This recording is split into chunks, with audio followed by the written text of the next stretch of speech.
ọjọ́ ajé ń lò ní jẹ́ o ajé olókun ajé ọlọ́sà yóò fi ilé wa àti ọ̀dẹ wa ṣe bùgbé láṣẹ Elédùà àmì àṣẹ. ẹ kú dédé àsìkò yìí ìròyìn fẹ́lifẹ́li náà ló dé sí ojú amóhùnmáwòrán yín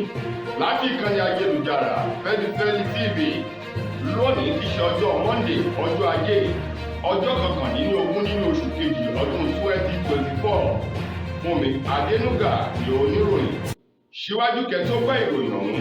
ẹ jẹ́ ká dé òkè lọ́hùn náà tá a bá padà dé ká wá máa tẹ̀ sí ọwọ́ iwájú nínú ìròyìn fẹ̀lifẹ̀li ẹ kú kalẹ̀.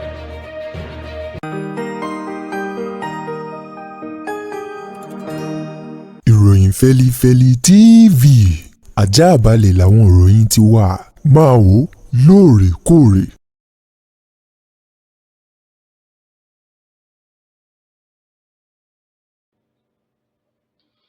ẹ káàbọ̀ padà ìròyìn fẹ́lifẹ́li ọ̀hún rèé lẹ́kùnrẹ́rẹ́. lórí ọ̀rọ̀ kan èyí tí àwọn gómìnà tẹgbẹ́ òṣèlú PDP tí wọ́n pè àti ìpàdé tí wọ́n ṣe o nínú ọ̀sẹ̀ tó kọjá níbi tí wọ́n ti ní bíwájú ò bá ṣe lọ ó di dandan kẹ́yìn ó ṣe padà sí o. wọ́n ní àwọn rọ ààrẹ Bọ́lá Ahmed Tinubu láti kọ ìwé fipò sílẹ̀ gẹ́gẹ́ bí ààrẹ ní orílẹ̀-èdè Nàìjíríà wípé tí nǹkan ò bá yé mọ́ gẹ́gẹ́ bí òwe Yorùbá tó ní àkúkú ìjòyè ó sàn ju ẹnu mi ò kálù lọ o. wọ́n ní àwọn ọ̀rọ̀ èyí tó jẹyọ láàrin ọ̀sẹ̀ tó kọjá títí di òpin ọ̀sẹ̀ síwájú òní tí ṣe ọjọ́ ajé o. wọ́n ní ìjọba àpapọ̀ báyìí àwọn náà ti ju ògúlùtù ọ̀rọ̀ padà sí àwọn gómìnà tó wà lábẹ́ àsíá ẹgbẹ́ òṣèlú alábùrẹ́là PDP wípé wọn ò ní ẹ̀tọ́ kankan bíi tí ń kó kéré mọ́tò lábẹ́ òfin láti pè wípé kí ààrẹ Tinubu kó kọ ìwé fipò rẹ̀ sílẹ̀ gẹ́gẹ́ bí ààrẹ bí ò bá lè wá ọ̀nà àbáyọ sí ìṣòro èyí tó ń kojú orílẹ̀-èdè Nàìjíríà. ọ̀rọ̀ ọ̀hún tó jẹyọ nínú ọ̀rọ̀ láti ẹnu alákòóso fún ọ̀rọ̀ ètò tí ọgbọ́n inú ní orílẹ̀-èdè yìí Mohammed Idris èyí tó gbé jáde lánàá ti ṣe ọjọ́ àìkú Sunday níbi tí wọ́n ti ń dá èsì ọ̀rọ̀ padà fún àwọn gómìnà tí í ṣe tẹgbẹ́ òṣèlú PDP nínú ìpàdé èyí tí àwọn gómìnà ọ̀hún náà ṣe láàrin ọ̀sẹ̀ tó kọjá o níbi tí wọ́n ti ń wo òye ọ̀nà àbáyọ sí ìṣòro ọ̀wọ́n gógó oúnjẹ àti ètò ààbò tó mẹ́hẹ̀ tó ń tí ètò ọrọ̀ ajé ilẹ̀ yìí eléyìí tí ò sọmọ náà tí wọ́n ti ń pè ààrẹ Tinubu wípé yèyí ọmọ ní gbọmọ ìrùkẹ̀rẹ̀ báyìí ní gbọrun Ọ̀rúnmìlà kí ààrẹ Bọ́lá Ahmed Tinubu tí í ṣe ààrẹ tó jáde láti inú ẹgbẹ́ òṣèlú APC wípé kó dákun dábọ̀ kó bá wá ọ̀nà àbáyọ sí ìṣòro èyí tó ń kojú wàhálà àti ìṣòro eléyìí tó ń kojú àlàáfíà orílẹ̀-èdè Nàìjíríà èyí tó ti mú kí àwọn ènìyàn kan láwọn ìpínlẹ̀ bíi méjì kan bíi ìpínlẹ̀ Niger ìpínlẹ̀ Kano láti máa ṣe ìwọ́de ìfẹ̀hónúhàn lórí ọ̀wọ́n gógó oúnjẹ àti owó tí ò tún sí níta o tí wọn yóò fi rà á. àwọn gómìnà ọ̀hún eléyìí tí gómìnà ìpínlẹ̀ Bauchi tó jẹ́ alága fún àwọn gómìnà tí ṣe ti ẹgbẹ́ òṣèlú PDP eyín gómìnà Bala Muhammed òun ló sọ̀rọ̀ òun lórúkọ àwọn akẹgbẹ́ rẹ̀ yòókù ṣùgbọ́n báyìí o alákòóso fún ọ̀rọ̀ ìròyìn Mohammed Idris òun ló ti wá dá padà wípé àwọn gómìnà náà ni wọn ò ní òye tòun ti àròjinlẹ̀ bákan náà wọn ò ní àfojúsùn tó dáa nítorí pé ọ̀pọ̀lọpọ̀ ìrànwọ́ o ní ìjọba àpapọ̀ ń ṣe sí àwọn gómìnà ní òyèkóòrè pàápàá jù lásìkò tí wọ́n ti yọ ẹ̀kún owó orí epo oníbo ni wọ́n kó àwọn owó àti ìrànwọ́ ọ̀hún sí kí ni ohun tí wọ́n fi ń ṣe fún àwọn olùgbé ìpínlẹ̀ wọn kí wọ́n tó lanu gbàgà láti sọ fún ààrẹ Tinubu wípé kó kọ ìwé fipò rẹ̀ sílẹ̀ gẹ́gẹ́ bí ààrẹ tí kò bá ní ọ̀nà àbáyọ eléyìí tí ó pèsè fún ìṣòro orílẹ̀-èdè Nàìjíríà. lónìí ni kò ní dọ̀la òní ni ìjọba àpapọ̀ orílẹ̀-èdè yìí tòun ti àwọn alágbàtà epo bẹtiróòlù tó jẹ́ ti aládàáni ni wọn yóò ṣe ìpàdé ńlá kan o lójúnà láti tètè wá ọ̀nà àbáyọ sí ìṣòro àti ìdúkokò mọ́ eléyìí tí wọ́n ní àwọn awakọ̀ bọ̀gìnì àjàgbé eléjò tí ń gbé epo bẹtiróòlù wọn yóò daṣẹ́ sílẹ̀. Àwọn tí ń wa ọkọ̀ ọ̀hún tí ń wa ọkọ̀ epo bẹtiróòlù lórílẹ̀‐èdè Nàìjíríà lábẹ́ ẹgbẹ́ eléyìí tí wọ́n gbé kalẹ̀ Nigerian Association of Road Transport Owners NATO, àwọn ni wọ́n ní àwọn yóò daṣẹ́ sílẹ̀ o lórí bí nǹkan ò ṣe fararọ mọ́ lẹ́ẹ̀ka ètò ọrọ̀ ajé, ọ̀wọ́n gógó àti ààbò tí ò sí mọ́ o. Bákan náà pẹ̀lú bí owó dọ́là bó ṣe gbémú lọ sókè kákáká tí ohun gbogbo ò fararọ mọ́ wípé epo òkè bí eku bẹ́ẹ̀ sí ẹyẹ òkè bí ẹyẹ o. Wọ̀nyí ni àwọn ọ̀rọ̀ tó jáde látẹnu àwọn tí wọ́n jẹ́ awakọ̀ àjàgbé epo ọ̀hún lábẹ́ ọ̀búrẹ́là orúkọ ẹgbẹ́ náà tí wọ́n pè ní NATO, tí wọ́n ní lónìí ti ṣe ọjọ́ ajé Monday àwọn ti bẹ̀rẹ̀ sí ní gùnlé ìyanṣẹ́lódì láláìsí wọ́n ní tàbí ṣùgbọ́n nínú ọ̀rọ̀ náà, èyí tó ká ìjọba àpapọ̀ orílẹ̀-èdè Nàìjíríà lára. Lánàá ti ṣe ọjọ́ Sunday àìkú ni wọ́n pe àwọn alágbàtà epo bẹtiróòlù aládàáni wípé kí wọ́n sọ fún àwọn tí ń wa ọkọ̀ ọ̀hún, àwọn ẹgbẹ́ NATO, wípé kí wọ́n dákun dábọ̀ kí wọ́n fọwọ́ wọ́nú kí wọ́n fi yèdè nù kí wọ́n jègbùrẹ́ abo olùgbẹ̀bẹ̀ wípé tí ìjọba òde ohun tí wọ́n ń bèrè ní ìjọba àpapọ̀ ni wọn yóò mú ṣe ò láìpẹ́ láìjìnà, ṣùgbọ́n kí wọ́n má ṣe daṣẹ́ sílẹ̀ kí wọ́n jẹ́ kí ìjọba àpapọ̀ wá ọ̀nà àbáyọ sí ìṣòro ọ̀hún tí wọ́n ń bèrè fún o. Àwọn alágbàtà epo bẹtiróòlù aládàáni ọ̀hún ni yóò ṣe ìpàdé ńlá kan o pẹ̀lú ìjọba àpapọ̀ lónìí, eléyìí tí wọn yóò mọ ìkòkò tí wọ́n dà ọ̀hún lásì. Lẹ́yìn ìpàdé náà bóyá àwọn ẹgbẹ́ NATO wọn yóò daṣẹ́ sílẹ̀ nítorí ràbájì gan ni tàbí ìdaṣẹ́ sílẹ̀ oníkìlọ̀ lásán ni wọn yóò fún ìjọba. Lórí ìwọ́de tó ń ti ìfẹ̀hónúhàn lórí bí nǹkan ò ṣe fararọ mọ́ lórílẹ̀‐èdè Nàìjíríà, èyí tí ebi bẹ̀rẹ̀ sí nípa gbogbo àwọn ọmọ orílẹ̀‐èdè yìí, àpá kí ojúṣú, àpá kí wọ́n má lè mọ ohun tí wọ́n ṣe mọ́, tòun ti ebi ọ̀hún tó ń nà wọ́n nípa kẹ́rẹ́ má lè lọ síbikíbi, èyí tó fà á kí àwọn ẹgbẹ́ òṣìṣẹ́ orílẹ̀‐èdè yìí Nigerian Labour Congress kí wọ́n ní àwọn yóò ṣe ìwọ́de o àti ìfẹ̀hónúhàn fún ìjọba àpapọ̀ àti ìjọba ìpínlẹ̀ láti mọ̀ wípé ohun gbogbo fararọ mọ́ o, bẹ́ẹ̀ sì ni kò sí ètò ààbò tó péye fún ẹ̀mí dúkìá àwọn tó fi mọ́ ẹbí o. Wọ̀nyí ni àwọn ọ̀rọ̀ eléyìí tí wọ́n gbé kalẹ̀ kàṣàgbùà láàrin ọ̀sẹ̀ tó kọjá sí ọ̀sẹ̀ tuntun yìí o. Ṣùgbọ́n Yorùbá bọ̀ wọ́n ní ìlú tí ò sófin ni ò ṣẹ̀ṣẹ̀, ìlú tí òfin bá ti wà ó di dandan kí ẹ̀ṣẹ̀ kó wà ńbẹ̀.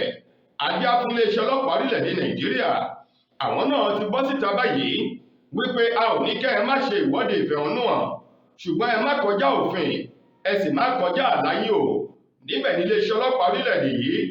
ni wọ́n ti ka àwọn ìwé òfin àti àwọn ẹ̀písítẹ́lì òfin eléyìí tó rọ̀ mọ́ ẹnikẹ́ni tó bá fẹ́ ṣe ìwọ́de, bẹ́ẹ̀ sì ni kí wọ́n má kọjá àlà wọn nínú ìwé òfin ọ̀hún tí wọ́n kà sí etígbọ́ àwọn ẹgbẹ́ òṣìṣẹ́ Nigerian Labour Congress wípé ẹ mú ọwọ́ yín síbi tí ó yẹ kí ọwọ́ wà, bẹ́ẹ̀ sì ni ẹ má kọjá àlà yín o, torí pé bẹ́ẹ̀ bá kọjá àlà yín ìjọba yóò fi kélé òfin gbé yín o. Gẹ́gẹ́ bí iléeṣẹ́ ọlọ́pàá bí wọ́n ti ka ìwé òfin ìjà ọ̀hún sí etígbọ́ àwọn ẹgbẹ́ òṣìṣẹ́ NLC. Bẹ́ẹ̀ bá sì gbàgbé, ẹgbẹ́ òṣìṣẹ́ ọ̀hún ni wọ́n fi ìjọba àpapọ̀ ní gbèdéke ọjọ́ 14 láti tètè wá wọ̀rọ̀ kò fi ṣàdá. Bákan náà kí wọ́n dáhùn sí gbogbo ìbéèrè tí wọ́n ti ń béèrè lọ́wọ́ ìjọba àpapọ̀, pàápàá jù àdéhùn wọn láàrin oṣù kẹwàá èyí tí wọ́n jọ ṣe nínú oṣù kẹwàá ọdún 2023 tí ìjọba àpapọ̀ sì kọ̀ láti mú àwọn àdéhùn ọ̀hún ṣẹ o, èyí tó fà á kí àwọn ẹgbẹ́ òṣìṣẹ́ kí wọ́n fẹ́ ṣe ìwọ́de. Bákan náà ni wọ́n ní ọjọ́ kẹtàdínlọ́gbọ̀n àti ọjọ́ kejìdínlọ́gbọ̀n 27-28 nínú oṣù kejì ọdún yìí ni wọ́n yóò ṣe ìwọ́de lórí ìyàn ebi tó ń pa àwọn òṣìṣẹ́ àti ọmọ Nàìjíríà láti fi rán ìjọba àpapọ̀ létí wípé ara ò rọkùn ara ò rọdìẹ o, ìyà ń jẹ àwọn mẹ̀kúnnù, bẹ́ẹ̀ sì ni ìyà ń jẹ àwọn òṣìṣẹ́, owó àwọn òsì tó ná o. Èyí tó mú iléeṣẹ́ ọlọ́pàá alẹ̀ yìí láti sọ fún wọn wípé lótìtọ́ làwọn mọ̀ wípé ohun tó dáa lẹ́fẹ́ pè fún, ṣùgbọ́n ẹ má kọjá àlà yín kí ẹ sì ṣe ìkìlọ̀ fún àwọn ẹgbẹ́ yín o láti má tàpá sí òfin àlàáfíà orílẹ̀-èdè Nàìjíríà. ọwọ́ iléeṣẹ́ ọlọ́pàá ìpínlẹ̀ Ògùn ló ti tẹ bàbá àgbàyà akúmádìjú amọ̀nàrún málọkàn. Bàbá àgbà akúmádìjú ọ̀hún amọ̀nàrún málọ náà òun ló ṣe àṣemáṣe oníyùnkẹ́yùnkẹ́ tìpátìkúùkù pẹ̀lú ọmọdébìnrin ọmọ ọdún 9 léńjeléńje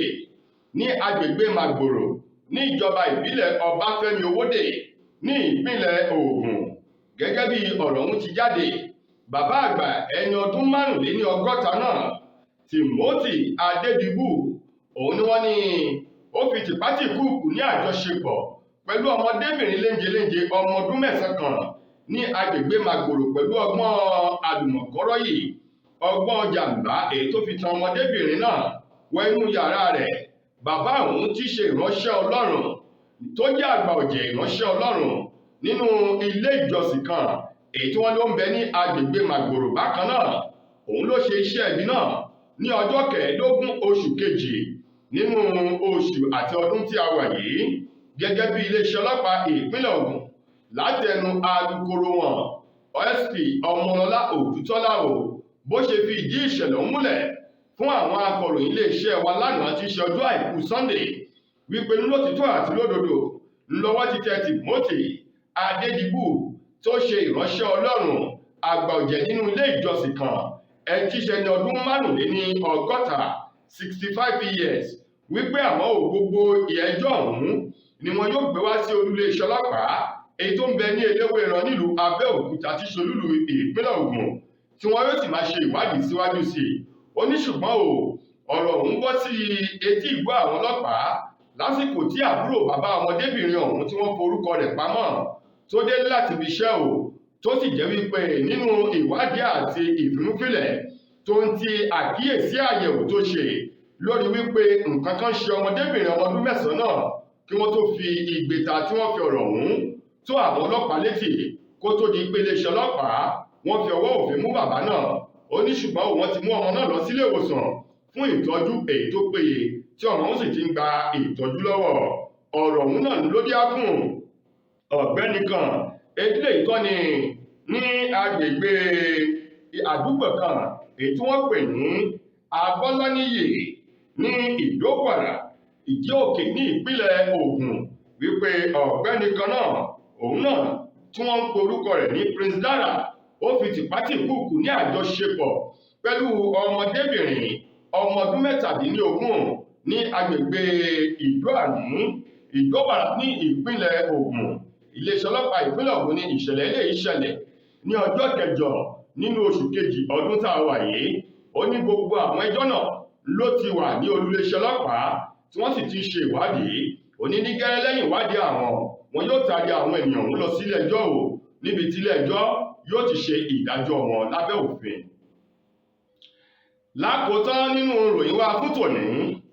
gbajúgbajà òǹkọrin tàkasùfé àgbà ọ̀jẹ̀ nínú àwọn òǹkọrin tàkasùfé lórílẹ̀‐èdè wa Nàìjíríà Idris Abdulkareem Mr Jagajaga Mr Lecturer òun ló ti fi ẹ̀sùn kan àwọn ọ̀kan nínú àwọn akẹgbẹ́ rẹ̀ tó jẹ́ àgbà ọ̀jẹ̀ sí nínú àwọn tí wọ́n ń kọrin tó sì jẹ́ àwọn tí wọ́n di ẹ̀ka múlùdùn mú ní orílẹ̀‐èdè wa Nàìjíríà. Charles Òkúta tí gbogbo ẹ̀ mọ̀ sí Charlie Boy òun ní Idris Abdulkareem ti fẹ̀sùn kàn wípé tá a bá sọ̀rọ̀ nípa ẹni tí ò ní ìtìjú eléyìí tó lè tara lé rẹ̀ lọ́pọ̀ ó ní ká mú Charlie Boy. Idris Abdulkareem ṣe àpèjúwe Charlie Boy gẹ́gẹ́ bí Júdásì èyí tó ta Jésù torí owó. Ó ní kò sí nǹkan tí Charlie Boy tí ò lè fi ara ẹ̀yìn tí ò lè fi èèyàn dá lára tó bá ti di ọ̀rọ̀ wò. Bẹ́ẹ̀ sì ni kò bìkítà lórí orúkọ rere rẹ̀ rárá òbí tí ń kó kéré mọ́ tó. Àwọn ọ̀rọ̀ ọ̀hún tó wà nínú fọ́nrán kan eléyìí níbi tí wọ́n ti ń fi ọ̀rọ̀ wá Idris Abdulkareem Mr Jagajaga tí wọ́n ti ń fi ọ̀rọ̀ wá lẹ́nu wò. Òun ló ti sọ̀rọ̀ náà wípé Charlie Boy ta òun torí owó, kò bìkítà, kò sì náání ohun tí ó ṣẹlẹ̀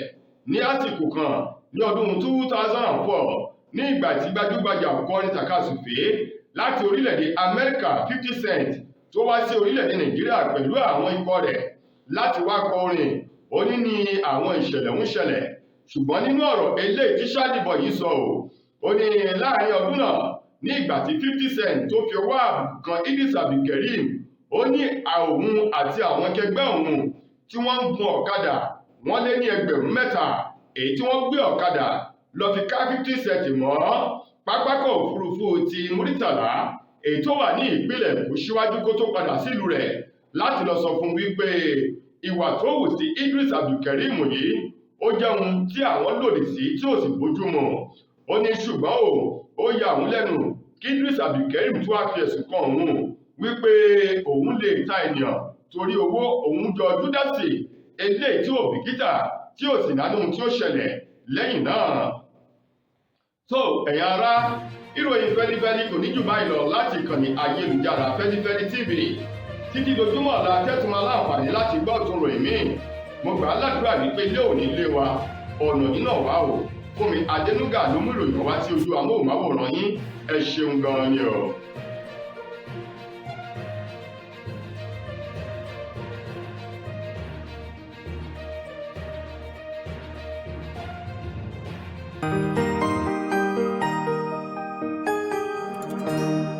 ìròyìn Feli-feli TV àjààbálẹ̀ làwọn ìròyìn ti wà máa wò lóòrèkóòrè.